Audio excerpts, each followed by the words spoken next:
I'll be the first to admit that the Quran contains peaceful teachings. Unfortunately, the peaceful teachings were abrogated or canceled by Allah's commands to violently subjugate the entire world. But that doesn't stop Muslim apologists from quoting the abrogated peaceful verses and pretending that Islam still calls for peace. So it's good to be ready with Muslim commentaries that explain that the peaceful verses have been abrogated. Don't be duped by propagandists. But there's an additional problem here, namely that we don't always have easy access to the commentaries. Quran commentaries are often abridged so that you're not necessarily getting the full picture when you read an English translation. Consider an example.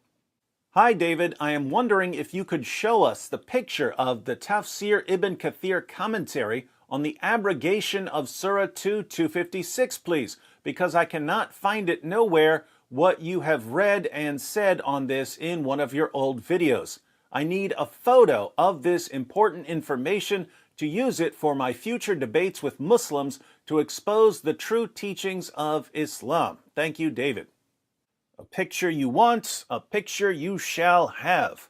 All right, so I've quoted the Tafsir of Ibn Kathir at various times to show that Surah 2, verse 256 of the Quran, there is no compulsion in religion, one of the handful of verses that are used to show that Islam is a religion of peace and tolerance, was abrogated by later commands to violently subjugate the world.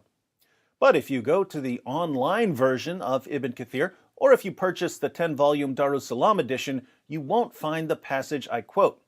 So where am I getting it? Well, again, the English translations are abridged, so different translators leave out certain things. This is part 3 of the Al-Firdaus edition of Ibn Kathir. Let's read a bit of what the Darussalam edition left out. Ibn Kathir gives a couple of different historical backgrounds for the verse. We'll start here. Muhammad ibn Ishaq narrated that Ibn Abbas said, "It was revealed with regard to a man from the tribe of Bani Salim ibn Auf called Al-Husayni, whose 2 sons converted to Christianity, but he was himself a Muslim. He told the Prophet, 'Shall I force them to embrace Islam? They insist on Christianity.' Hence, Allah revealed this verse." So his sons left Islam and converted to Christianity. Smart boys. Should he force them to return to Islam? Of course not. There is no compulsion in religion. What a wonderful message. Unfortunately, the message didn't last long because Allah changes his mind a lot. But this verse is abrogated by the verse of fighting. You shall be called to fight against a people given to great warfare, then you shall fight them, or they shall surrender. Al-Fath, that's Surah 48, verse 16. Allah also says, O Prophet Muhammad, strive hard against the disbelievers and the hypocrites and be harsh against them. At Tawbah, that's Surah 9, verse 73. And he says, O you who believe, fight those of the disbelievers who are close to you and let them find harshness in you. And know that Allah is with those who are the al-muttaqeen, the pious. Surah 9, verse 123. So, the peaceful verse was abrogated by calls for violence. What are the final marching orders of the Quran? Therefore, all people of the world should be called to Islam. If any one of them refuses to do so, or refuses to pay the jizya, head tax imposed by a Muslim state on all non-Muslims living under the protection of a Muslim government, they should be fought till they are killed.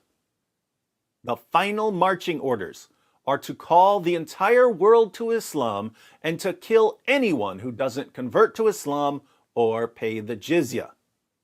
So, people ask, why are so many terrorist attacks carried out in the name of Islam? Why are there so many Islamic terrorist groups? Why are there forced conversions? Why are there blasphemy laws in Muslim countries? Why is there a death penalty for apostates? Muslim apologists reply, no, my good man, None of that has anything to do with Islam. The Quran says that there is no compulsion in religion. That's what Islam teaches. All of the bloodshed and massacres are due to a simple misunderstanding of Islam. Unfortunately for Muslim apologists, their own sources say that the peaceful teachings were revealed in certain situations and that they only applied in certain circumstances. These peaceful teachings were later abrogated by commands to violently subjugate the entire world. So, James, you can add that passage to your collection. I'll put the passage up on the screen without any underlining so you can take some screenshots.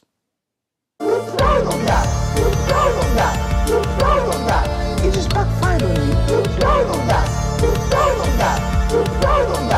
It just backfired on me. This is a part of our religion. There's a reason to it. Yeah.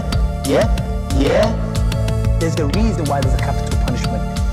Yeah.